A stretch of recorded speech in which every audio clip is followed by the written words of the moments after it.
सद्गुरुनाथ गुरुपुत्रेश्वर महाराज की जय। सद्गुरुनाथ जगन्नाथ महाराज की जय।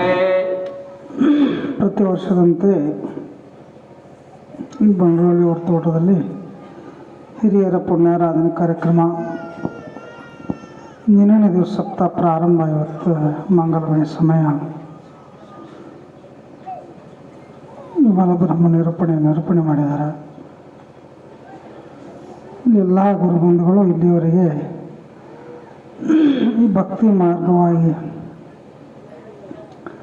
ಯಾವ ತೆರನಾಗಿ ಭಕ್ತಿ ಮಾಡಿದರೆ ಜೀವನ ಮುಕ್ತಿ ಪ್ರಾಪ್ತ ಆಕೈತೆ ಅನ್ನೋದ್ರ ಬದಲ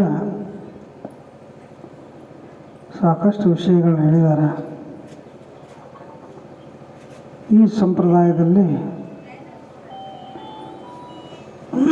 ಗುರುಲಿಂಗಯ್ಯ ಮಹಾರಾಜರು, ಬಾಬಾಸಾಹೇಬ್ ಮಹಾರಾಜರು, ಗಿರಿಮಲ್ಲೇಶ್ವರ ಮಹಾರಾಜರು, ಆಯುವಂಥ ಎಲ್ಲ ಪೂಜ್ಯರನ್ನು ತಾವು ಕಂಡಂಥ ಅನುಭವವನ್ನು ಪ್ರತಿಯೊಬ್ಬರು ಕಾಣಲಿಕ್ಕೆ ಹೇಳಿ ನಿತ್ಯ ನೇಮ ಉಪಾಸನ ಹಾಕಿಕೊಟ್ಟಾರ. ಗುರು ಉಪದೇಶವನ್ನು ಕೊಟ್ಟಾರ. ನಾಮಸ್ಮರಣೆ ಮಾಡ್ಲಿಕ್ಕೆ ಹಚ್ಚಿದಾರ. ನಮ್ಮ ಜೀವನದಲ್ಲಿ ಯಾಕಂದ್ರೆ ಮನೆಯ ಕೆಲಸದ ಕೂಡ ಇದು ಒಂದು ಕೆಲಸ ಎಂದು ಕೃಷ್ಣ ಎನ್ನಬಾರದು. ಈ ಪ್ರಪಂಚ ಬಾಲ್ಯ, ಯೌವನ, ಮುಪ್ಪು, ಮೂರು ಅವಸ್ಥೆಗಳು. ಈ ಒಂದು ಪ್ರಪಂಚದಲ್ಲಿ ಮನುಷ್ಯನಿಗೆ ಅವಶ್ಯಕತೆ ಇದ್ದದ್ದು ಯಾರು ಎದುರ ಸಲಹೆ ಹುಟ್ಟು ಬಂದೀನಿ, ಏನು ಮಾಡಬೇಕಾಗಿದ್ದನ್ನು ತಿಳ್ಕೊಳ್ಳದ ಮನುಷ್ಯನ ಮೂರು ಗುರಿ. ಒಂದೊಂದು ಬದುಕಿನಲ್ಲಿ ಯಾಕಂದ್ರೆ ಒಬ್ಬ ಕೃಷಿಕ ಹಾಕೋಣ, ಒಬ್ಬ ನೌಕರಿ ಮಾಡ್ತಾನೆ, ಒಬ್ಬ IAS ಹಾಕೋಣ, ಏನೇನೇನೋ ಹುದ್ದೆಗಳು ಬರ್ತಾವೆ. ಯಾವುದೂ ಶಾಶ್ವತವಲ್ಲ. ದೇವರೊಂದು ಮಾತು ಹೇಳ್ತೀರಿ ಅದ್ರ ಬದಲ. ಒಬ್ಬ IAS ಮಾಡ್ಕೊಳ್ಳೋಂಥ ಒಬ್ಬ ದೊಡ್ಡ ಅಧಿಕಾರಿ ಅಂದ್ರೆ ಧ್ಯಾನದ ಬದಲು ಹೇಳ್ತಿದ್ರು ಅವರು. ಅವಾಗ 89 ವರ್ಷ ಆದವು. ಅಷ್ಟು ವಯಸ್ಸಾದ ನಂತರ ಅವನೊಂದು ಸಿಗ್ನೇಚರ್ ಮಾಡುವಂಥ ಸಮಯ ಬಂತು. ಸಹಿ ಮಾಡುವಂಥ ಸಮಯ ಬಂದಾಗ ನನಗೆ ಸಹಿ ಮಾಡೋಕೆ ಬರೋಂಗಿಲ್ಲ ಅಂದತ್ತ. ಕೈ ಎತ್ತಂಗಿಲ್ಲ, ಮೂಡಕ್ಕೆ ಬರೋಂಗಿಲ್ಲ ಅಂದ್ರೆ ಅಷ್ಟೊಂದು ನಿಶಕ್ತ ಆದಾಗ ಅವ್ರದ್ದೇನು ಹೇಳ್ತಾರೆ, ಬಂದಂಥ ವಿದ್ಯೆ ತಿರುಗಿ ಹೋಗ್ತದೆ.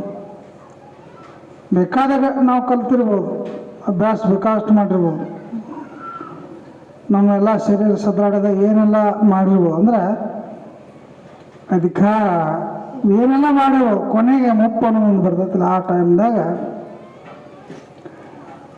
ಯಾವುದನ್ನು, ಯಾಕಂದ್ರೆ ಈ ಶರೀರ ಎಲ್ಲ ಅವಸ್ಥೆಗಳಲ್ಲಿ ಪಾಸ್ ಆಗೋದೇ ಇದು. ಬಾಲ್ಯದಲ್ಲಿ, ಯೌವನದಲ್ಲಿ, ಮುಪ್ಪಾವಸ್ಥೆ, ಕೊನೆಗೆ ಅಂತಿಮ. ಅವ್ರು ಹೇಳ್ತಾರೆ, ದೇವ್ರು ಅಂತಿಮ ಅವಸ್ಥೆಯಲ್ಲಿ ಅವಾಗ ಬಂದಂಥ ವಿದ್ಯೆ ತಿರುಗಿ ಹೋಗ್ತದೆ ಹೇಳ್ತಾರೆ. ಆದರೆ ಆತ್ಮಜ್ಞಾನ ಮಾಡ್ಕೊಳ್ಳೋದೇನಿಲ್ಲ, ಅದು ಯಾವಾಗೂ ತಿರುಗಿ ಹೋಗಂಗಿಲ್ಲ. ಆ ಚೈತನ್ಯ ಶಕ್ತಿಯನ್ನು ನಾವು ನಿತ್ಯ ನಿಯಮದಿಂದ, ಧ್ಯಾನದಿಂದ ಪಡಿಲಕ್ಷಕ್ಕೈತಿ. ನೋಡಿ, ಇವೆಲ್ಲ ಇಷ್ಟೊಂದು ಸರಳವಾಗಿ ಈ ಸಂಪ್ರದಾಯದಲ್ಲಿ ಗುರು ಉಪದೇಶ ಹೇಳ್ಯಾರಪ್ಪ ಅಂತಂದ್ರೆ, ಅನಿರ್ವಾಚ್ಯ ಧ್ಯಾನ ಯೋಗವನ್ನು ಯಾಕೆ ಹೇಳ್ಯಾರು? ಎಲ್ಲ ವಿಧಿವಿಧಾನಗಳೆಲ್ಲ ಒಂದು ದಿವ್ಸ ನಿಂತಕ್ಕೋ. ಮನುಷ್ಯನಿಗೆ ಎಲ್ಲ ಮಾಡ್ತೀವಿ ನಾವು, ವಯಸ್ಸಿನಾಗ ಎಲ್ಲ ಮಾಡೋಕ್ಕೆ ಶಕ್ಯತೆ. ಅದು ಮುಪ್ಪಿನ ಕಾಲಕ್ಕೆ ಎದ್ದು ಕುಂಡ್ರಾಕಾಗಂಗಿಲ್ಲ, ಕಿವಿ ಕೇಳಂಗಿಲ್ಲ, ಕಾಲು ಕೈ ಎಲ್ಲ ಸ್ಪಂದನ ಕಳ್ಕೊಂಡ್ಬಿಡ್ತಾವೆ, ಕಣ್ಣು ಕಾಣಂಗಿಲ್ಲ.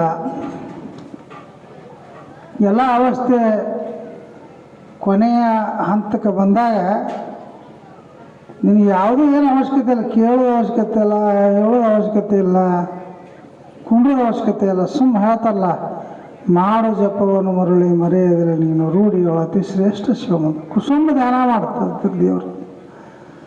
ಸುಮ್ಮ ಧ್ಯಾನ ಮಾಡ್ತಾ ಆ ಅವಸ್ಥೆ ಬಂದಾಗ ಸಹಿತ ನಾವು ಧ್ಯಾನ ನೆನಪಿಟ್ಕೊಂಡು ಹೋದಿಪ್ಪ ಅಂತಂದ್ರೆ ಕೊನೆಯ ಉಸಿರು, ಕೊನೆಯ ಗಳಿಗೆ ಸಹಿತ स्मरण देवाचे करावे अखंड नाम जपत जावे ನಾಮಸ್ಮರಣ ಪಾವಾವೆ ಸಮಾಧಾನ.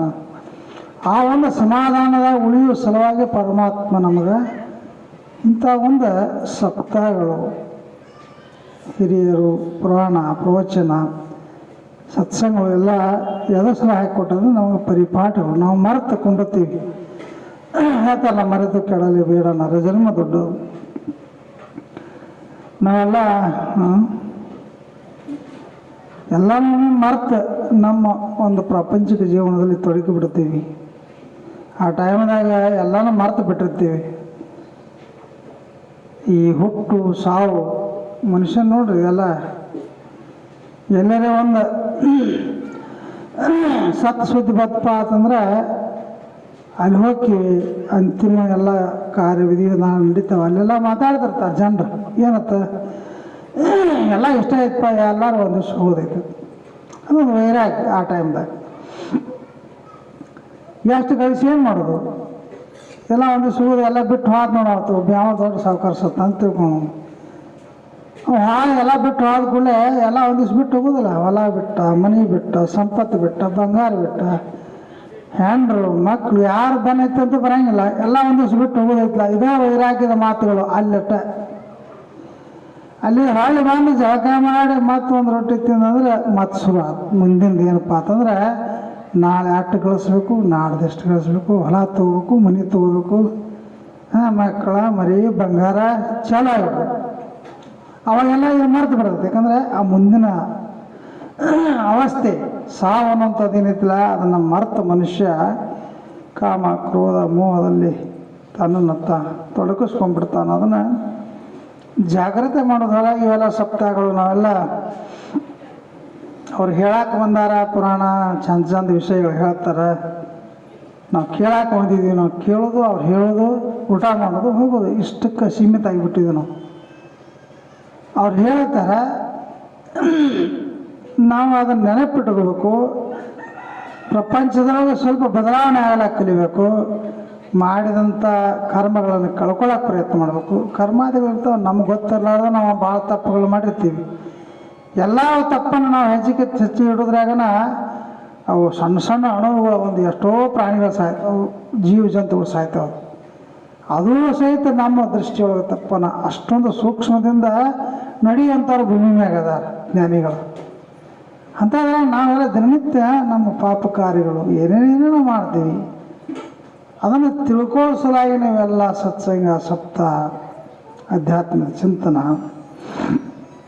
ಹಂಗೆ ಅವರೆಲ್ಲ ಗಿರಿಮಲೇಶ್ವರ ಮಹಾರಾಜರಂಥವ್ರು, ಶಿವಪ್ರಭು ಮಹಾರಾಜರಂಥವ್ರು, ರೇಣುಕಾ ಮಾಧವಾನಂದ ಪ್ರಭುಜಿಯವರು, ಅವರೆಲ್ಲ. ಯಾಕಂದ್ರೆ ನಾವು ಅವ್ರು ಹೇಳ್ತಾರೆ, ನೀ ಹುಟ್ಟುಕಿಂತ ಮೊದಲು ಅದನ್ನು ಪಡೆದಿಲ್ಲ, ಹುಟ್ಟು ಬಂದೋದಕ್ಕೂ ಅದನ್ನು ಕಳಿಸಿಲ್ಲ, ಮಾಡಿಲ್ಲ. ಅವರೆಲ್ಲ ಮೊದಲ ತಯಾರಿಯಾಗಿ ಬಂದಂಥವ್ರು. ಶಿವಪ್ರಭು ಮಹಾರಾಜರಾಗಿದ್ದು, ಗಿರಿಮಲ ಮಹಾರಾಜರಾಗಿದ್ದು. ಸುಮ್ಮನೆ ಏನಪ್ಪ ನಿಮಿತ್ತಿಗೆ ಪ್ರಾಪಂಚಿಕ ಜೀವನದಲ್ಲಿ ನಿಮಿತ್ತಿಗಾಗಿ ಪ್ರಪಂಚ ಮಾಡ್ಯಾರ. ನಮಗೆ ಯಾಕೆ ಅದು ಅಷ್ಟು ಊಟ ಅಂಟುಗೋತು. ತ್ಯಾಗ, ಜೀವನ್ಮುಕ್ತಿ, ಅಧ್ಯಾತ್ಮದ ಚಿಂತನ, ಆ ಸ್ಥಿತಿ, ಸಮಾಧಾನ ನೋಡ್ರಿ. ನಾವು ಎಷ್ಟೊಂದು ಜೀವನದಲ್ಲಿ ಮನುಷ್ಯನ ಹೊಯ್ದಾಟವೇ ಮಹಾರೋಗತ್ತಾರಲ್ಲ, ಹಂಗೆ ಮತ್ತೊಬ್ಬರ ಒಂದು ಸಮಾಧಾನ ಶಾಂತಿಯನ್ನು ಸಹಿಸಲಾಕ ಆಗಲಾರ್ದಂಥ ಸ್ಥಿತಿ ನಮ್ಮಲ್ಲಿ ಬಂದೈತಿ. ಒಬ್ಬ ಶ್ರೀಮಂತ ಆದ, ಒಬ್ಬ ಮತ್ತೊಂದು ಏನೋ ಒಂದು ಆಸ್ತಿ ಅಂತಸ್ತು ಒಂದು ಸ್ವಲ್ಪ ಬದಲಾವಣೆ ಆದಂದ್ರೆ ಅದನ್ನು ನಾವು ಏನೋ ಬೇರೆನೇ ಕಲ್ಪನೆ ಮಾಡ್ತೀವಿ ಹೊರತಾಗಿ ಚಲೋ ಆದಪ್ಪ ಅವನು ಚಲೋ ಆದ, ಹಿತ ಬಯಸೋದು ಭಾಳ ಕಮ್ಮಿ ಇರ್ತದೆ. ಹಂಗೆ ಇದೆಲ್ಲದರಿಂದನೂ ವಿಮುಖ ಆಗಿ ಅವ್ರಿಗೆ ಅಂತ ಗಿರಿಮಲೇಶ್ವರ ಮಹಾರಾಜರು ಅಷ್ಟು ಐಶ್ವರ್ಯ ಸುಖಭೋಗಗಳು ಇದ್ರೂ ಸಹಿತ, ವ್ಯಾಪಾರ ಉದ್ಯೋಗ ಏನೆಲ್ಲ ಇದ್ರೂ ಸಹಿತ ಕೊನೆಗೆ ಒಂದು ದಿವಸ ಅದೆಲ್ಲ ಕೈ ಬಿಟ್ಟು ಹೋದಾಗ ಗುರು ಕೈ ಬಿಟ್ಟಿಲ್ಲ, ಗುರು ಉಪದೇಶ. ಅವರೆಲ್ಲ ಎಂತೆಂಥ ಅವರು ಗಿರಿಮಲೇಶ್ವರ ಮಹಾರಾಜರ ಚರಿತ್ರೆ ಒಳಗೆ ಬರ್ತೈತಿ. ಅಷ್ಟು ಐಶ್ವರ್ಯ ಸುಖಭೋಗ ಎಲ್ಲ ಸಂಪತ್ತು ಕಳ್ಕೊಂಡಾಗ ಸಹಿತ 4 ತಾಸು ಗಟ್ಟಲೆ ಸಮಾಧಿ ಹಸ್ಕೊತಿದ್ರಂಥವ್ರು. ನಾವು ಏನೂ ಇಲ್ಲ, ಏನೇನೂ ಇಲ್ಲ, ಸುಮ್ಮನೆ ನಮಗೆ ಅಲ್ಲತ್ತನ್ನು ನಮಗೆ ಸಂಬಂಧ ಪಡಲಾರ್ದನ್ನು ನಾವು ಕಳ್ಕೊಂಡ್ರೆ ಸಹಿತ ಒಂದು ದಿವಸ 2 ದಿವಸ ನಮಗೆ ಸಮಾಧಾನ ರಾತ್ರಿ ನೀರು ಎತ್ತಂಗಿಲ್ಲ, ಊಟ ಹೋಗಂಗಿಲ್ಲ, ಊಟ ಸಿಮೆ ಎತ್ತಂಗಿಲ್ಲ, ಯಾರೇ ಮಾತಾಡ್ಸಿರ ಮಾತು ಸಿಮೆ ಎತ್ತಂಗಿಲ್ಲ. ಯಾಕಂದ್ರೆ ನಿನ್ನದ ಅಲ್ಲದ್ದನ್ನು ಕಳ್ಕೊಂಡಾಗ ನೀ ಹಿಂಗೆ ನಿಂದ ಕಳ್ಕೊಂಡ್ರಂತೂ ಮತ್ತು ಮುಗ್ದ ಹೋಗ್ತದೆ. ಸುಮ್ಮನೆ ಇಷ್ಟೊಂದು ನಮ್ಮ ಜೀವನ ದುಃಖವೇ ಜೀವನ. ಆ ಒಂದು ದುಃಖವನ್ನು ನಮ್ಮಿಂದ ದೂರ ಮಾಡೋ ಸಲುವಾಗಿ ಸದ್ಗುರುಗಳು ಧ್ಯಾನ ಮಾಡು ಅಂತ ಹೇಳ್ತಿದ್ರು ಅವರು. ಧ್ಯಾನ ಮಾಡೋದ್ರಿಂದ ಮನನ ಮಾಡುವಂಥ ಶಕ್ತಿ ಬರ್ತೈತಿ. ನಿಧಿಧ್ಯಾಸ ಕೊನೆಗೆ ಅಂತಿಮ ಸಾಕ್ಷಾತ್ಕಾರ. ಆ ಒಂದು ಘಟ್ಟ ನಾವು ಮುಟ್ಟಬೇಕು. ಅಲ್ಲಿವರೆಗೆ ಇದ್ರಾಗಿಂದ ಹೇಳ್ತಾರೆ ಸದಾಕಾಲ ನಿನ್ನ ಪ್ರಪಂಚ ಇರಲಿ, ನಿನ್ನ ಕೆಲಸ ಇರಲಿ, ಕಾಯಕ ಇರಲಿ, ಏನೇನು ಉದ್ಯೋಗ ಇರಲಿ, ಈ ಕಡೆ ಹೇಳ್ತಾರೆ ಕರ್ಸಿ ಕಾಮ್ ಕರೋ ಮನುಷ್ಯ ಧ್ಯಾನ ಬರೋ. ಮನುಷ್ಯನೊಳಗೆ ಧ್ಯಾನ ಇಡೋದು ನಿನ್ನ ಕೆಲಸ ಮಾಡಪ್ಪ ಅಂತ ಹೇಳ್ತಾರೆ. ಅದಕ್ಕೆ ಅವ್ರು ದಾಸೋದ ಮುಖಾಂತರ ಸಹಿತ ರಾಮದಾಸ್ ಮಾಡಿದ್ರು ಅದನ್ನೇ ಹೇಳ. ಎಲ್ಲ ಸಾಕಷ್ಟು ಕೇಳಿರಿ. ಚಾಲತಾ ಬೋಲ್ತಾ ದಂಧಾ ಕರಿತಾ ಖಾತಾ ಜೀವಿತ ಸುಖಿ ಹೋತಾ ನಾನಾ ಉಪಭೋಗ ಭೋಗಿತ ನಾಮ ಹೆಸರು. ನಾವೆಲ್ಲ ಪ್ರಪಂಚ ಹೆಣ್ಣು ಮಕ್ಕಳು ಇದೊಂದು ಜೀವನದಲ್ಲೇ ಭಾಳ ಇದರ ಜೊತೆಗೆ ಅಂಟ್ಕೊಂಡ್ಬಿಟ್ಟಿದ್ದೀವಿ. ಹೆಂಗೆ ಅಂಟ್ಕೊಂಡಿದ್ದೀವಿ ಅಂತಂದರೆ ಒಬ್ಬ ಭಾಳ ಮುಗ್ಗುಲಿಗೇಡಿದ್ದ. ಈ ಪಾರಮಾರ್ಥದಲ್ಲೂ ಭಾಳ ಸ್ವಲ್ಪ ಕಷ್ಟದ ಬದುಕು. ಅವನು ಭಾಳ ಮನ್ಯಾಗ ಮುಗ್ಗುಲಿಗೇಡಿದ್ದ. ಮನ್ಯಾಗ ಹೆಂಡತಿ, 2 ಮಕ್ಕಳು, ಪ್ರಪಂಚ ಅಷ್ಟು ಚಂದ ಇರ್ತದೆ. ಅವನೇನಂತಂದ್ರೆ ಕೆಲಸ ಅಂದರೆ ಒಟ್ಟು ಅಲ್ಲ, ಏನೇನೇ ಮಾಡಂದ್ರೆ ಸಾಕು. ಒಂದು ಹಿಡಿತ ಸಿಕ್ಕಿಬಿಟ್ಟಿರ್ತದ. ನೀನು ನನಗೆ ದಗದ ಹೇಳಿದ್ರೆ ನಾ ಹೋಗಿ ಮಠ ಸೇರ್ತಿದ್ದ. ಅವನು ನೀನು ದಗದ ಹೇಳಿದೆ ಅಂದರೆ ನಾ ಹೋಗಿ ಮಠ ಸೇರಲ್ಲ. ಆಕಿ ಚಿಂತೆ ಎಮ್ಮಿಗೆ ನೋವು ತೆರೆಕಿನ, ಇವಾಗ ರೊಟ್ಟಿ ಬಡ್ದು ಹಾಕಿನ, ಕಸ ಕಿತ್ತಕಿನ, ನೀರು ಹಾಸಾಕಿ ಎಲ್ಲ ಮಾಡಿ ಇವ ಉಣಾವ ಶಿಸ್ತು ಹೊಚ್ಕೊಂಡು ಮುಕ್ಕೊಳ್ಳೋ. ಹಿಂಗೆ ನಡೀತದೆ. ತಿಂಗಳು ಹೋತು, ವರ್ಷ ಹೋತು, 4-5 ವರ್ಷ ಗಟ್ಟಲೆ ಹೋತು. 1-2-3 ಮಕ್ಕಳು ಅದು ದೊಡ್ಡ ಅದು. ಅವ ಇವು ಎಂದರೆ ಸುಧಾರಣೆ ಆಗವ ಯಾರಿಗಾರು ಹೇಳಬೇಕು ಅಂದ. ಆಕಿನೂ ಒಬ್ಬ ಗುರುವ ಕಡೆ ಆದ್ಲು. ನನ್ನ ಪ್ರಪಂಚ ಅಂತ ಹಿಂಗೆ ನಡೆದತ್ರಿ ಅಂತ ಒಬ್ಬ ಮುಗ್ಗಲಿಗೇಡಿ ಗಂಡು ಬಿದ್ದ. ನನಗೆ ಏನಾರ ಹೇಳಿ ಕೆಲಸ ಹೇಳಿಕೊಳ್ಳೆ ನನಗೇನು ತೆಗ್ದ ಹೇಳಿದ್ರೆ ನಾ ಮಠ ಸೇರ್ತೀನಿ ತಾನು. ಅವ ಹಂಗೆ ಯಾಕತ್ತಾನು ಮತ್ತು ಗುರುಗಳಿಗೆ ಅವ್ರಿಗೆ ಚರ್ಚೆ ಅಂದ್ರೆ ನಾವೆಲ್ಲ ಈಗ ತಿರುಗಾಡ್ತೀವಿ, ಸಪ್ತಾಹ ಮಾಡ್ತೀವಿ, ಬಂದಾಗ ಬರಾಕಿರುತ್ತಾರೋ, ಏನು ಬೇಡಿದ್ದು ಬೇಡ, ಏನು ನಮ್ಮ ಮನಸ್ಸು ಇಚ್ಛಾ ಬಯಸ್ತೈತೆ ಅದನ್ನೆಲ್ಲ ಮುಂಜಾನೆ 7-8 ಗಂಟೆಗೆ ನಾಷ್ಟ ತಯಾರು ಮಾಡಿ ಕೊಡ್ತಾರೋ. ಆಮೇಲೆ ಮಧ್ಯಾಹ್ನಕ್ಕೆ ಏನಪ್ಪ ಅಂತಂದ್ರೆ ಮೃಷ್ಟಾನ ಅಡುಗೆ, ರೊಟ್ಟಿ ಬೇಕಂದ್ರೆ ರೊಟ್ಟಿ, ಹಾಲು ಬೇಕಂದ್ರೆ ಹಾಲು, ಚಪಾತಿ ಬೇಕು, ಏನು ನೀವು ಬೇಡ್ತೀವಿ ಅದನ್ನೆಲ್ಲ ಕೊಡ್ತಾರೋ. ಹಿಂಗೆ ಅವ್ರು ತಿಳಿದದ್ದ ಎಲ್ಲ ವ್ಯವಸ್ಥೆ ಮಠದಾಗ. ಮಠ ಸೇರಿದ್ರೆ ಎಲ್ಲ ವ್ಯವಸ್ಥೆ ಆಕೈತಿ. ಅವ ತಿಳಿದ ಇದನ್ನ ಅಂಜಿಕೆ ಹಾಕೋಕೆ ಏನರ ಅಂತಂದ್ರೆ ಮಠಕ್ಕೆ ಹೋಗ್ಕೊಳ, ಮಠ ಸೇರ್ತಾನ ನೋಡು. ಹಿಂಗೆ ಹಾಗೆ ಕಡಿಕೆ ಗುರುಗಳು ಹೇಳ್ರು. ಹಗಲೆಲ್ಲ ಹಂಗೆ ಭಾಳ ಅನ್ನಕತ್ತಂದ್ರೆ ನಿಂದು ಎಟ್ರೆ ಕೇಳೋದು, ಎಲ್ಲಿ ಯಾವ ಮಠಕ್ಕೆ ಹೋಗಿ ಸೇರ್ತಿ, ಹೋಗೇ ಬಿಡಂತ ಹಿಂಗಂದು ಬಿಡ್ನಿ ಅಂತ ಹೇಳಿ ಅಂದ ಕೂಡಲೇ ಅವ ಮತ್ತು ಹೋಗಿ ಎಮ್ಮೆ ಮೇವು ಮಾಡ್ಕೊಂಬ, ಮತ್ತು ಬರೀ ಊಟ ಮಾಡಿ ಮಕ್ಕೋತಿ ಹಂಗೆ ಆಯ್ತು. ಮತ್ತು ಸೇರ್ತೆ ಇರ್ತಲ್ಲ ಮನ್ಯಾಗ, ಈ ದಿನ ಎಲ್ಲರ ಮನ್ಯಾಗ ಇರತ್ತಿರ್ತೈತಿ. ಆಕೆ ಒತ್ತಂದ ಮೇವು ಮಾಡ್ಕೊಂಬ ಹೋಗತ್ತೆ. ನನಗೆ ಆಗೋದಿಲ್ಲ ನೋಡು, ನೀ ಹಗಲಲ್ಲಿ ಕಿರಿಕಿರಿ ಮಾಡಿದ್ರೆ ನಾ ಮಠ ಸೇರ್ತೀನಿ ಅಂದ್ಬಿಟ್ಟು. ಅದು ಎಷ್ಟು ಸಲ ಅದನ್ನು ಕೇಳಿ ಸಾಕಾಯ್ತು. ನನಗೆ ಯಾವ ಮಠ ಸೇರ್ತೀವಿ ಸೇರೋ ಬಂದಕ್ಕೆ. ಅದು ಸ್ವಾಮಿಗಳಿದ್ರು ಹೋಗಿ ಅಂದ್ಕೊಂಡು ಹೊಂಟ್ಬಿಟ್ಟು ಅವನು ತಿಳಿದದ್ದು ಇದೆ. ಅವ ಯಾಕತ್ತಿದ್ದು ಹಗಲ ಅಂದ್ರೆ ಇದೆ. ಏನ ರಾಮಣ್ಣ ಮಾರದ ಉಪ್ಪಿಟ್ಟು ಮಾಡಿಸಿರ್ತಾನು, ಹೊಟ್ಟೆದೊಂದು ಇಡ್ಲಿ ವಡೆ ತರಿಸ್ತಾನು, ಮನ್ಯಾಗ ಅದೇನೋ ಗೊಂಜಾಳ ಉಂಡೆ ಮಾಡಿಸ್ತಾನು. ಹಿಂಗೆ ನಮಗೆ ತಲೆಯಾಗಿತ್ತಲ್ಲ ಅದು. ಅದಕ್ಕೆ ಮಠ ಸೇರ್ತಾನೆ. ಮಠ ಸೇರಿದೆಲ್ಲ ಸಿಗತೈತೆ ತಾವನ್ ತಲೆಯಾಗ. ಹೋಗಿ ಮಠದಾಗ ಹೋದ, ಅಲ್ಲೊಬ್ಬ ಸ್ವಾಮಿ ಇದ್ದ, ನಮಸ್ಕಾರ ಮಾಡಿದ. ಅವ ಎಲ್ಲ ಮೈ ತುಂಬ ಇವತ್ತು ಹೆಚ್ಕೊಂಡು ಏನಪ್ಪ ಅಂತಂದ್ರೆ ಕಟ ಥಂಡ್ಯಾಗ ಆಸನ ಹಾಕೊಂಡು ಧ್ಯಾನ ಮಾಡ್ಕೊತ ಕೂತಿದ್ದ. ಎದಕ್ಕೆ ಬಂದೇನು ಏನಿಲ್ಲರಿ, ಈ ಪ್ರಪಂಚ ನನಗೆ ಸಾಕಾಗೈತಿ. ಈ ಹೆಣ್ರು ಮಕ್ಕಳು ಕಿರಿಕಿರಿ ಏನು ಕಂಡಾಪಟ್ಟಿ ಮಾಡಿ ಬಂದವ್ರ ಅಲ್ಲಿ ಹೇಳಕತ್ತಾವ. ಪ್ರಪಂಚದಾಗ ಎಲ್ಲ ಜಾಗದ ತಾನ ಮಾಡಿ ಬಂದವ್ರು ಈ ಪ್ರಪಂಚನೇ ಸಾಕಾಗೈತೆ ರೀ. ನಮಗೇನು ನಿಮ್ಮಂಗೆ ನಾವು ಶಿವ ಅನ್ಬೋದು ಸುಮ್ಮ ಆರಾಮ್ ಇರ್ಬೇಕಿತ್ತು ರೀ. ಅವ್ರ ಗುರುಗಳಂದ್ರೆ ಈಗ ಇದ್ರ ಗುಣ ಗೊತ್ತಾಯ್ತು ಅವ್ರಿಗೆ. ಇದು ಪುಕ್ಕಟ ತಿನ್ನು ಜಾಗದ ಹುಡುಕಾಡಕ್ಕೆ ಬಂದೈತಿ ಇಲ್ಲಿ ಅಂತ ತಿಳ್ಕೊಂಡು ಅವಾಗಂದ್ರೆ ಹಾಂ ಬಾ ಕೊಂಡ್ರು ಅಂದರು. ಚೇಂಜ್ ಆಯ್ತು. ಸ್ವಲ್ಪ ಏನೋ ಪ್ರಸಾದ ಮಾಡಿಸಿರು ಆಯ್ತು. ಮುಂಜಾನೆ ನಸುಕಿನ 5 ಗಂಟೆಗೆ ಎಬ್ಬಿಸಿರು. ಎಬ್ಬಿಸಿದ ಕೂಡಲೇ ಜಳಕ ಮಾಡೋದು ಪೂಜೆ ಹೂ ಹರ್ಕೊಂಬ ಅಂದ್ರೆ ನಸುಕಿನ ಹೂ ಹರ್ಕೊಂಬಂದ. ಅವ 8 ತನಕ ಹೇಳವ ನಾಷ್ಟ ಟೈಮ್ ತನಕ ಮನ್ಕೊಳ್ಳವ. 8ಕ್ಕೆ ಎದ್ದು ಮಾರಿ ತಗೊಂಡ್ರೆ ಮೊದಲು ಒಂದು ತಾಟು ಬಿಡಿ ಅವ ಪ್ರಸಾದ. ಮತ್ತು ಅವರು 4:45ಕ್ಕೆ ಎಬ್ಬಿಸ್ಬಿಟ್ರು ಅವ್ರು ಸ್ವಾಮಿಗಳು. ಮನಗಂಡು ತಂಡಿ ಜಳಕ ಮಾಡಪ್ಪ ಪೂಜೆ ಮಾಡ್ಕೊಂಡು ಅಂತಂದರು. ಆಯ್ತು ಎಬ್ಬಿಸಿಕೊಳ್ಳೆ ಪೂಜೆ ಜಳಕ ಮಾಡಪ್ಪ ಅಂದ್ಕೊಳ್ಳೆ ಎಲ್ಲಿ ಅದಾದ್ರು ಬಿಸಿನೀರು ಅಂದ ನಾವು.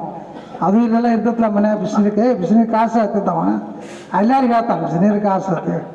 ಎಲ್ಲಿ ಬಿಸಿನೀರು ಅಲ್ಲಿ ನಳದಾಗ ತಣ್ಣೀರ್ದವು ಜಳಕ ಮಾಡೋ 4 ಸೀರೆ ಹಾಕು ಕೆಟ್ಟ ತಂಡ್ಯಾಗ ತಣ್ಣಗೆ ನೀರಿದ್ದು ಮೇಘ ಈ ಕಡೆ ಜೈ ಗದ ನಡಗ್ಲಾಕತ್ತ. ಮತ್ತು ಅವ್ರು ರೋಡನೇ ಇಲ್ಲ, ಎಲ್ಲ ವ್ಯವಸ್ಥೆ ಆಯ್ತು. ಅವ್ನು ಶಿಸ್ತು ಅಂಜಿಕೆಯಾಗ ಎಲ್ಲ ವ್ಯವಸ್ಥೆ ಮಾಡ್ಕೊತ ಹೊಂಟಿದ್ದಾವ.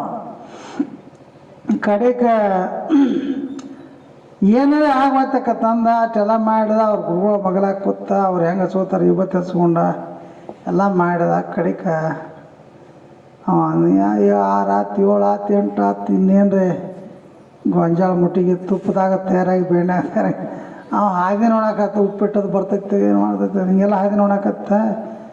ಗುರುಗಳವರು ಧ್ಯಾನದಿಂದ ಎದ್ರು ಜಯ ರಘುವೀರ ಸಮರ್ಥಂದ್ರು. ಪ್ರಸಾದ ವ್ಯವಸ್ಥೆ ಮಾಡೋಣಪ್ಪ ಏನಂದ್ರೆ ಅವರು. ರೀ ಭಾಳ ಚಲೋ ಅದನ್ನು ಹಾದಿ ನೋಡಾಯ್ತಿನ ತಂದವ ಪ್ರಸಾದ ಅದನ್ನ.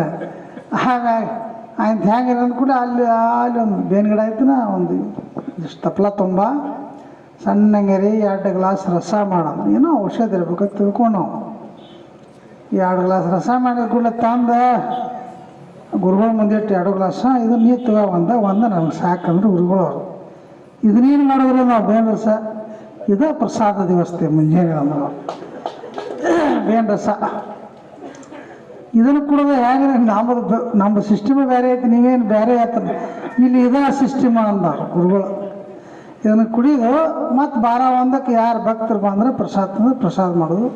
ಮತ್ತು ನಮ್ಮ ಕಾಯಕ ನಿತ್ಯ ನೇಮಿ ದೇವ ಭೇಟಿ ನಿತ್ಯ ನೇಮಿ ಬಹುಸಾಗಿರ್ತದೆ. ನಿತ್ಯ ನೇಮಿ ಪಾವಜಿತ ಉತ್ತಮ. ನಾವು ಉತ್ತಮ ಪದಿಗೆ ಮುಟ್ಟಬೇಕಾತಂದ್ರೆ ಈ ರೀತಿ ನಾವು ನಡಿಬೇಕಂತ ಹೇಳಿ ಅವು ಹೇಳಿದ್ರು. ಅವಂದ ಗಾಬರಿನ ಆದವ. ಇದನ್ನು ನೋಡಿದವಲ್ಲ ಬೇಂದ್ರಸ ಅಂತದ್ರಾಗ ಇದನ್ನು ಏನಪ್ಪ ಭಕ್ತ ಪಾಳೆ ಅಂದವ. ಮತ್ತು ಮನ್ಯಾಗಾರೆ ಹೇಳಿ ಬಂದಾನ. ನಾ ಎಲ್ಲ ಮಠ ಇನ್ನು ಹೊಳ್ಳಿ ಮನೆಗೆ ಬರಂಗಿಲ್ಲ ಹೊಳ್ಳಿ ನೋಡಂಗಿಲ್ಲ ಅಂದು ಮನೆ ಕಡೆ ನೋಡಕತ್ತಾವ. ಹಾದಿ ಯಾರ್ಯಾರು ಕರ್ಯಾಕೆ ಬರ್ತಾರಣ್ಣ, ಹಿರಿಯಾರೇ ಬರ್ತಾರಣ್ಣ. ಯಾರು 1 ದಿನ 2 ದಿನ ಬರಲಿ ಇಷ್ಟೆಲ್ಲ ಹೈರಾಣದಾಗಿ ನಿಪ್ಪಳಿಕೆ ಬಿದ್ದಂಗೆ ಆತಾವ. ಅಷ್ಟು ಅನುಗುಡ್ದು ಏನಾಗಿತ್ತು ಅಂದರೆ ಅಲ್ಲೇ ಆಶ್ರಮ ಮಗ್ಗಲ್ಕ ಒಂದು ತೋಟ ಇತ್ತು, ಮನಗಂಡ ಬೆಳೆ ಬಂದಿತ್ತು. ಇವನು ಎಮ್ಮೆ ಹರ್ಕೊಂಡು ಆ ಬೆಳೆ ಮೇಯಕ್ಕೆ ಬಂದಿತ್ತು.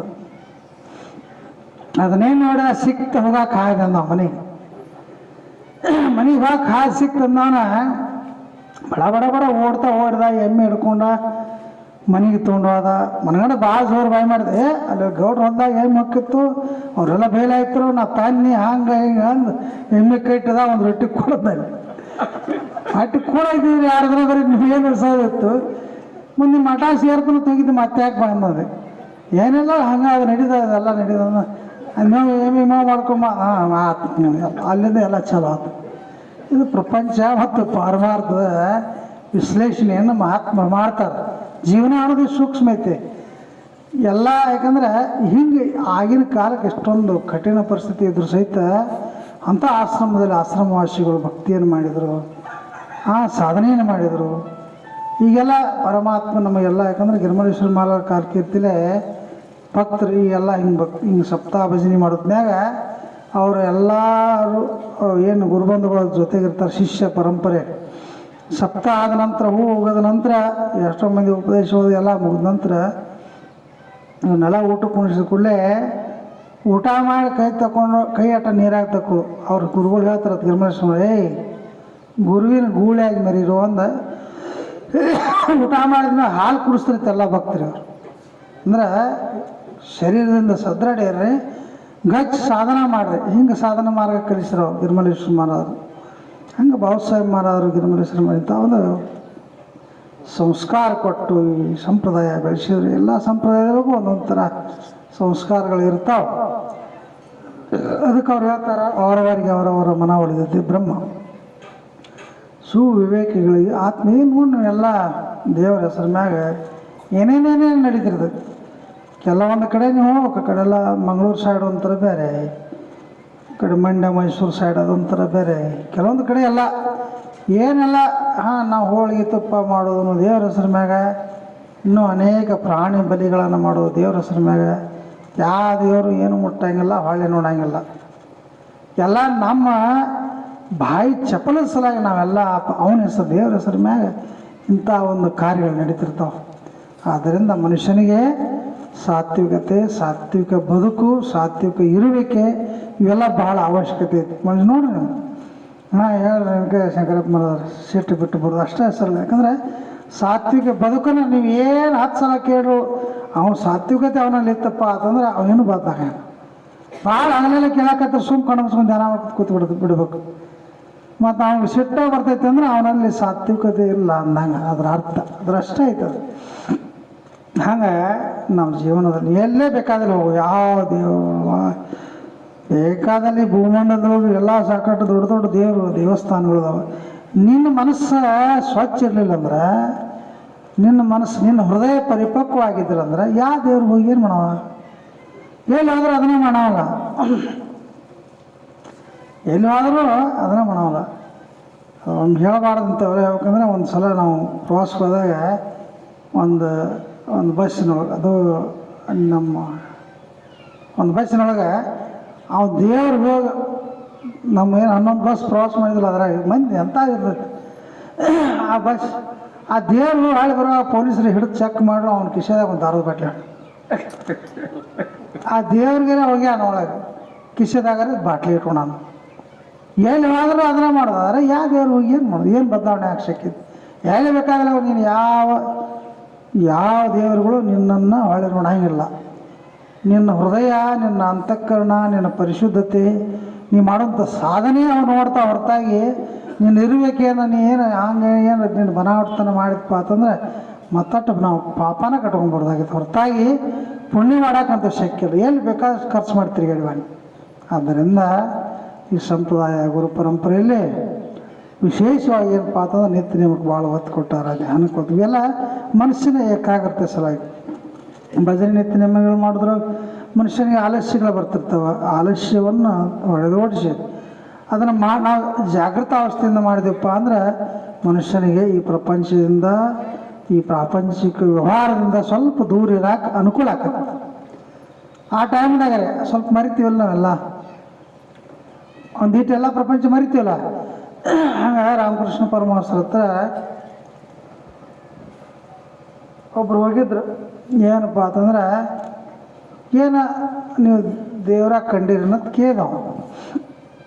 ದೇವ್ರನ್ನ ನೋಡಿದ್ದೀವಿ ನೋಡಿ. ನಾವು ನೋಡಿದ್ದೀವಪ್ಪ ಪರಮಾತ್ಮ ಕಂಡೀನಿ, ನನಗೂ ತೋರಿಸ್ರಿ ನಾವು. ಹಿಂಗೆ ತೋರಿಸು, ಕೂತು ಧ್ಯಾನ ಮಾಡ್ರಿ ಕಾಣುತ್ತಾನ ಅಂತಂದ್ರೆ, ನೀವು ನೋಡಿರಲ್ಲ ನಮ್ಗೆ ತೋರಿಸ್ರಿ. ಅವಾಗೆಲ್ಲ ಕಿರಿಕಿರಿ ಮಾಡೋಕತ್ತ. ಎಲ್ಲ ಕೆಲವೊಂದು ಕಡೆ ಮಾಡ್ತಿರ್ತಾರೆ ಅಂಥದ್ದೆಲ್ಲ. ಏನು ಮಾಡಂಗಿಲ್ಲ, ಕುಂಡ್ರಂಗಿಲ್ಲ, ಧ್ಯಾನ ಮಾಡಂಗಿಲ್ಲ, ಏಕಾಗ್ರತೆ ಇಲ್ಲ, ಸಾತ್ವಿಕ ಮನಸ್ಸಿಲ್ಲ, ಸಾತ್ವಿಕ ಹೃದಯ ಇಲ್ಲ, ಒಬ್ಬರು ಕಂಡ್ರು ಒಬ್ಬರು ಸೇರಂಗಿಲ್ಲ. ಯಾಕಂದ್ರೆ ಈ ಪ್ರಾಣಿಗಳು ಇರ್ತಾವಲ್ಲ ಆ ಟೈಪ್ ನಮ್ಮ ಜೀವನ ಇರ್ತೈತಿ. ಯಾರು ಒಬ್ಬರು ನಮ್ಮ ಒತ್ತಿ ನೋಡು ಒಬ್ರು ಸೇರಿ ಪ್ರಾಣಿ ಹಂಗೆ ಅಂಥ ಬದುಕಿನಲ್ಲಿ ಒಬ್ಬ ಅಂಥ ಹೊಮ್ಮ ಮನುಷ್ಯ ಪರಮಹಂಸರತೆ ದೇವರ ತೋರಿಸ್ರತೆ ನೀವು ನೋಡಿ ಅಂದಾಗ ನಮಗೆ ದೇವರ ತೋರಿಸ್ರಿ ನಾವು. ಅವ್ರು ಕೇಳಿದ್ರು ಪರಮಹಂಸರು, ನೀವು ದೇವರ ನೋಡಬೇಕನ್ನತ್ತೈತನ ಅಂತ ವಿಚಾರ. ನಾನು ದೇವರ ನೋಡ್ಬೇಕು. ಅವೆಲ್ಲ ಥರ ಇರಾವ್ ಕರೆ. ಆದರೆ ಇವ್ರನ್ನ ಪರೀಕ್ಷೆ ಮಾಡೋ ಸಲ ಗಂಟು ಬಿದ್ದಿದ್ದ. ಅವ್ರು ಹೇಳು, ನಾ ದಿನಾಲು ಬೆಳಗಿನ ಜಾವ ನದಿ ಸ್ನಾನಕ್ಕೆ ಹೋಗ್ಕೊನು, ಬೆಳಗಿನ 5:30 6 ಗಂಟೆಗೆ. ನೀ ಅಲ್ಲಿ ಬಾ ಅಂದ್ರು ಅಂತ. ಅಲ್ಲಿ ದೇವ್ರ ಭೇಟಕನಂದ್ರೆ ಅದಕ್ಕೆ ಒಳ್ಳೆ ಭೇಟಕನ ಅಲ್ಲಿ ಬಾ. ಆಯ್ತು ಇವ ಅವರು ಪರಮಹಂಸರು ಅದ್ರ ನೀರೊಳಗೆ ಜಳಕ ಮಾಡಾಕತ್ತಿದ್ರು. ಮುಂಜಾನೆ ಹೋದ ದಂಡ್ಯಾಗ ನಿತ್ತ, ಅವರು ಜಳಕ ಮಾಡೋ ಟೈಮ್ದಾಗ ದಂಡ್ಯಾಗ ನಿತ್ತ, ತೋರಿಸಿರ್ಲ ದೇವ್ರ ಅಂದವ. ಅದು ದಂಡ್ಯಾಗ ನಿಂತ್ರೆ ಹೆಂಗೆ ಕಾಣ್ತಾನೆ, ಇಲ್ಲಿ ಒಳಗೆ ಬಾ ಅಂದ್ರೆ ಒಂದೊಂದು ಹೆಜ್ಜೆ ಬಂದು ಮುಂದೆ ಬಂದ. ಅದು ಮೊಳಕಾಲು ಮಠ ಬಂದು ನೀರ ಬಾ ಹಂಗೆ ಬಾ ಅಂದ್ರೆ ಅವ್ರಿಗಂತೂ ಇಷ್ಟು ಕುತ್ತಿಗೆ ಮಠ ನೀರಿತ್ತು, ನೀರಾಗಿದ್ರು ಅವರು. ಹಂಗೆ ಬಾ ಮತ್ತು ಇಲ್ಲೇ ತೋರ್ಸದ್ಲೆ ಒಳಗೆ ಯಾಕೆ ಬರ್ಬೇಕತ್ತಿದ್ದವ. ಹಂಗೆ ಅವ್ನು ಪುಕ್ಕಟ ನೋಡವ, ನಮ್ಮಂಗೆ ಪುಕ್ಕಟ ನಾವೇನಿತ್ಲೆ ಎಲ್ಲ ನಮ್ದು ಆಗ್ಬೇಕು, ಪುಕ್ಕಟ ಆಗ್ಬೇಕು. ಪುಕ್ಕಟ ಕಂಪ್ನಿನೂ ಭಾಳ ಮಂದಿ ಐತಿ ನೋಡಿ, ಭಾಳ ಇದ್ರಾಗ ವಿಚಿತ್ರ ಐತಿ. ಯಾಕಂದ್ರೆ ನಾವೇನು ಮಾಡೋದಿಲ್ಲ ಬಿಡೋದಿಲ್ಲ, ಪುಕ್ಕಟರೆ ಎಲ್ಲ ಆಗ್ಬೇಕಾಗಿತ್ತು. ನಮಗೆ ಬಾಯಿ ಹೊಡೆದ್ರೆ ನೀರು ಬಿಡ್ಬೇಕಾಗೈತಿ, ಬೋರ್ ಹೊಡೆದ್ರೆ ನೀರು ಬಿಡ್ಬೇಕಾಗೈತಿ, ಹೊಲ ಭಾಳ ಬೆಳಿಬೇಕಾಗೈತಿ.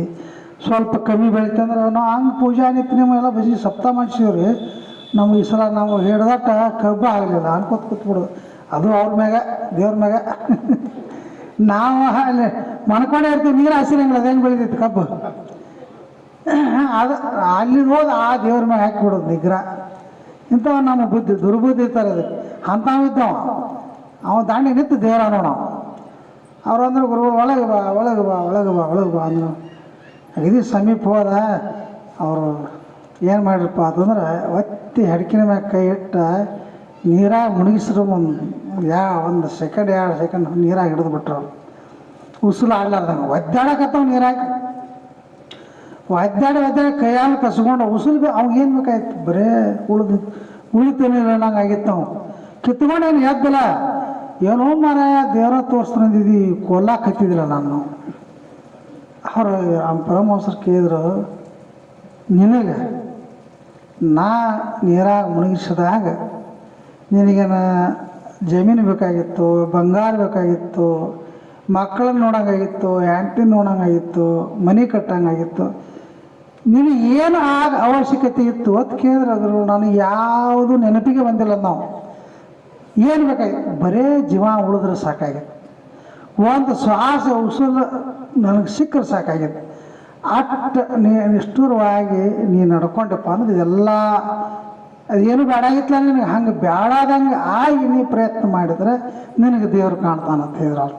ಹಂಗೆ ಈ ಒಂದು ಸಂಪ್ರದಾಯ ಸದ್ಗುರುಗಳಲ್ಲಿ ಭಾಳ ಮಹತ್ವ ಐತಿ. ಈ ಪ್ರಪಂಚ ಇದೆಲ್ಲ ಸುಳ್ಳತ್ತು ಅಲ್ಲ. ಸುಳ್ಳಂದ್ರೆ ಇದನ್ನು ಯಾವುದೂ ಪರಮಾತ್ಮ ನಿರ್ಮಾಣ ಮಾಡ್ತಿದ್ದಿಲ್ಲ. ಇದು ಜಗತ್ತಿಗೆ ಇಕ್ಕಿದ ಇದೆಯದು. ಇದೇನು ಹತ್ತಾರ ಅವ್ರ ಶಬ್ದಗಳು ಹತ್ತಾರು ಉಪಯೋಗ ಮಾಡ್ತಾರೋ, ಜಗಕ್ಕೆ ಇಕ್ಕಿದ ಇದೆಯದು. ಹಂಗೆ ಇವೆಲ್ಲ ಇದ್ದದ್ದ ಪ್ರಪಂಚದೊಳಗೆ ಆಗ ಹೋಗೋಣಲ್ಲ. ಭಾಳ ಸಂತೋಷದಿಂದ ಒಂದೊಂದು ದಿವಸ ಇರ್ತೈತೆ ಮನುಷ್ಯ. ಅತೀ ದುಃಖದಿಂದ ಎಷ್ಟೋ ದಿವಸಗಳಲ್ಲಿ ಕಾಲ ಮಾಡಿ ಮನೆಯೊಳಗೆ ಏನಾರ ಮಕ್ಕಳ ಮರಿ ಹುಟ್ಟಿದಪ್ಪ ಅಂತಂದ್ರೆ ಭಾಳ ಸಂತೋಷ ಆಕೈತಿ. ಏನಾರ ಆಗಿ ಒಂದು ಸ್ವಲ್ಪ ನುಕ್ಸಾನ ಆತಂದ್ರೆ ದುಃಖ ಆಕೈತಿ. ಇದು ಸುಖ ದುಃಖಗಳ ಒಂದು ಸಂಗಮದೊಳಗೆ ಮನುಷ್ಯ ಬದುಕು ಹೊತ್ತನ್ಯಾಗ ಇದು ಗುರುಗಳು ಉಪದೇಶ, ಧ್ಯಾನ, ನಿತ್ಯಮ ಇದ್ರ ಕಡೆ ನಮ್ಮ ಲಕ್ಷ್ಯ ಹೋತಂದ್ರೆ ಆ ಕಡೆ ಲಕ್ಷ್ಯ ಕಮ್ಮಿ ಆಕೈತಿ, ಈ ಕಡೆ ಲಕ್ಷ್ಯ ಹೆಚ್ಚಾತ್ಪ ಅಂತಂದ್ರೆ ಕೊನೆಗಳಿಗೆ ಮನುಷ್ಯನಲ್ಲಿ ಇವೆಲ್ಲ ಅವಸ್ಥೆಗಳು ದಾಟಿ ಕೊನೆಯವರೆಗೂ ಅವರೆಲ್ಲ ಮಾಡಿದದ್ದು ಅಷ್ಟೇ ಮಾಡ್ಯಾರ. ಮತ್ತು ಅವ್ರು ಜ್ಞಾನಿಗಳು ಧ್ಯಾನ ನಿತ್ಯಮ ಉಪಾಸನದಲ್ಲಿ ಕಾಲ ಹರಣ ಮಾಡ್ಯಾರ, ದೇವರಾಗ್ಯಾರ. ನಾವು ಬರೀ ಪ್ರಪಂಚ ಹೆಂಡು ಮಕ್ಕಳು ಸಂಸಾರ ಈ ಒಂದು ಜಂಜಾಟದಲ್ಲಿ ನಮ್ಮ ಕಾಲ ಹರಣ ಮಾಡಿದ್ವಿ. ನಮ್ದು ಏನಿನಂತೆ ಕಾಮ ನಮ್ಮ ಮನುಷ್ಯನ ಹೊಯ್ದಾಟಗಳು ನಮ್ಮನ್ನು ನಿಂತಿಲ್ಲ.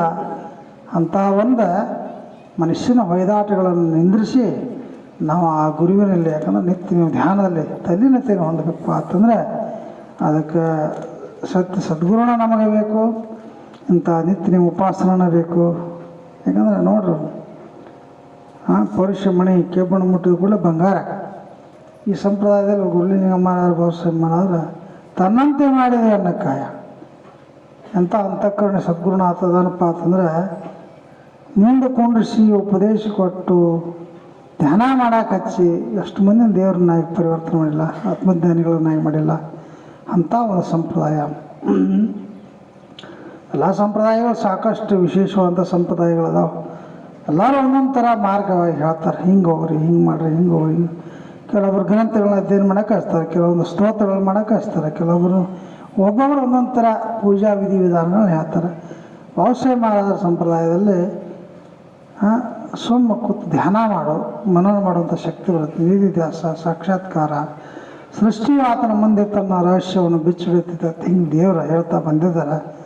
ಆ ಪ್ರಕಾರ ತಾವೆಲ್ಲ ಇಲ್ಲಿ ಸಪ್ತಾಹ ಕಾರ್ಯಕ್ರಮದಲ್ಲಿ ನಿನ್ನೆ ದಿವಸ ಇಲ್ಲ ಸಾಕಷ್ಟು ಜನ ಸಾವಿರಾರು ಜನ ಕುಡಿದು ಸಂಜೆಗೆಲ್ಲ ಮಂದಿಗೆ ಸೌಡ್ ಇರ್ತೈತಿ ಬರ್ತಾರೆ. ಮುಂಜಾನೆ ಮತ್ತು ತಮ್ಮ ತಮ್ಮ ಕೆಲಸಕ್ಕೆ ಕಡೆ ಕಡೆ ಅಣಿ ಆಗಿ ಹೋಗ್ತಿರ್ತಾರೆ. ಅದ್ರ ಸಹಿತ ಎಷ್ಟೋ ಯಾವುದೋ ಸಮಯ ಮತ್ತೆ ಸಂಜೆಕರೆ ಬಂದಲ್ಲಿ ಬೆಳಗ್ಗೆರೆ ಬರಲಿ ಒಂದು ಸಪ್ತಾಹ ಒಂದು ಉಪವಾಸಂದ್ರೊಳಗೆ ಎಷ್ಟು ಮಂದಿ ತೊಡಗ್ಯಾರ. ನೀವೆಲ್ಲ ಭಾಗ್ಯವಾನರು. ಯಾಕಂದರೆ ಇದೊಂದು ಸಂದರ್ಭ. ಅವ್ರ ಹಿರಿಯರ ಪುಣ್ಯಾರಾಧನೆ ನಿಮಿತ್ತ ಇದೆಲ್ಲ ಬಂಧು ಬಳಗ ಕೂಡೋದು, ಅದರ ಜೊತೆಗೆ ಮಹಾತ್ಮರ ಜ್ಞಾನಿಗಳನ್ನು ಅನುಭವಿಗರನ್ನು ಕರೆಸೋದು, ಹಿತ ವಚನಗಳನ್ನು ಹಿತ ನುಡಿಗಳನ್ನು ಅವ್ರ ಮುಖಾಂತರ ನಾವು ಕೇಳಿ ಪ್ರತಿಯೊಬ್ಬರು ಏನಪ್ಪ ಅಂತಂದ್ರೆ ಈ ಒಂದು ಆಧ್ಯಾತ್ಮಿಕ ಚಿಂತನೆಯಲ್ಲಿ ತಮ್ಮನ್ನು ತಾವು ತೊಡಗಿಸ್ಕೊಂಡು ನಾವೆಲ್ಲರೂ ಜೀವನ ಮುಕ್ತರಾಗೋಣ ಬೇಡ್ಕೊಂಡು ಎರಡು ಮಾತನ್ನ ಮುಗಿಸ್ತೀವಿ. ಸದ್ಯ ಹೂಗಳು ತಾವು ದಯವಿಟ್ಟು ಆ ಕಡೆ ಈ ಕಡೆ ಇದ್ದಂಥ ಎಲ್ಲ ಶರಣ ಇರಲಿ ಮಂಟಪದಲ್ಲಿ ಬರಬೇಕು. ಕಾರ್ಯಕರ್ತರು ಹೂ ಕೊಡ್ರಿ, ಒಳಗೆ ಧೂಪ ಹಾಕ್ರಿ.